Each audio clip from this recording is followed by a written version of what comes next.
Ja, mi smo dejansko šli skozi celotno shemo, to državno, kar se tiče podpore. Tudi vsakemu priporočam, da če ima neko idejo, startup ali karkoli, ne čakati, prijavite se, skoristite pač te stvari, kjer so na razpolago. Dejansko ogromno aktivnosti poteka zdaj in možnosti so definitivno prave, ne. Mi smo prvo bili izbrani kot za projekt 5.2.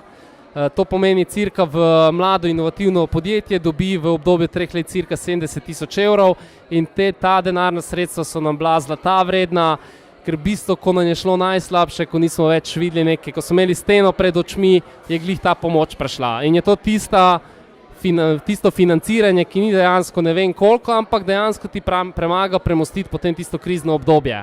Potem pred kratkim je Slovenski podjetniški sklad stopil v nas kot solastnik podjetja, kupili so 18% za 200 tisoč evrov in to nam zdaj ogromno pomaga, da lahko celoten razvoj bistveno bolj pospešimo. Se pravi, dodatno zaposlimo ljudi, programere, prodajnike in tako naprej in se bistveno hitreje in močneje promoviramo.